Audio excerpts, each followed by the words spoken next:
अक्लमंद आदमी की गुस्से में खोपड़ी नहीं घूमती। गुस्से में ही तो आजमाइश है कि खोपड़ी अपनी जगह पे आके घूम रही है। अरे भाई, जो लड़के आम तौर पे कहते हैं ना, अबे तेरे भाई की खोपड़ी तुझे पता है गुस्से में तो घूम जाती है, अबे तेरा भाई को जब गुस्सा आता है, तो ये कोई कमाल नहीं है कि गुस्से में तुम्हारी खोपड़ी घूम जाती है। असल में तो खोपड़ी के सही इस्तेमाल का टाइम ही क्या है? गुस्सा। कि उस वक्त कितना कंट्रोल होते हो तुम। नॉर्मल हालत में तो हर आदमी की खोपड़ी सेट रहती है।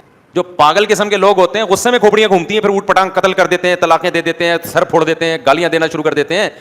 असल कमाल क्या है? गुस्से में आप क्या हो? अपने आप को कंट्रोल में रखो। लिहाजा मैंने बताया था कि ये डायलॉग कि गुस्से में मेरी खोपड़ी घूम जाती है, ये डायलॉग आपके गधे होने की दलील है। ये कभी ना बोला करो कि गुस्से में तेरे भाई की खोपड़ी घूम जाती है, तो इसका मतलब आप खुद बता रहे हो कि मैं क्या हूं? मैं इंसान नहीं, मैं गधा हूं। जानवर में इंसान में यही तो फर्क होता है। बैल को देखा है, भैंसे को जब गुस्सा आता है उसको खोपड़ी सही रहती है, घूमती है, घूम जाती। तो आप भी बैल हैं, इसका कट्टे हैं आप भी।